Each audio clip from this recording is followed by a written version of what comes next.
சினிமாவில் நடித்ததை வைத்துக்கொண்டு மக்களை சந்திக்காமல் பெரிய கட்டமைப்பை உருவாக்கிவிட்டதைப் போல் தன்னை முதன்மைப்படுத்திக் கொண்டு புதிய கட்சிகள் தேர்தலை சந்திக்கின்றன என அதிமுக துணை பொதுச் செயலாளர் KP முனுசாமி விமர்சனம் செய்துள்ளார். கிருஷ்ணகிரியில் நடைபெற்ற பூத் கமிட்டி ஆலோசனை கூட்டத்தில் கலந்து கொண்டு பேசிய அவர் 26 சட்டமன்ற தேர்தல் மிகவும் முக்கியத்துவம் வாய்ந்த தேர்தல் என்று தெரிவித்தார்.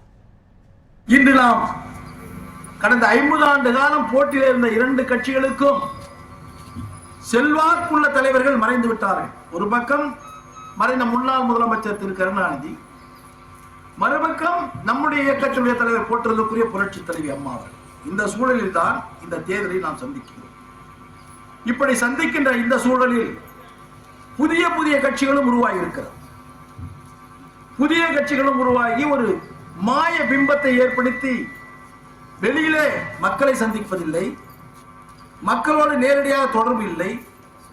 ஏதோ சினிமாவில் நடித்தார்கள், அந்த சினிமாவில் நடித்து வைத்துக் கொண்டு ஒரு பெரிய கட்டமைப்பை உருவாக்கிவிட்டதை போல தன்னை முதன்மைப்படுத்திக் கொண்டு அவர்களும் தேர்தல் களத்தில் வருகிறார்கள்.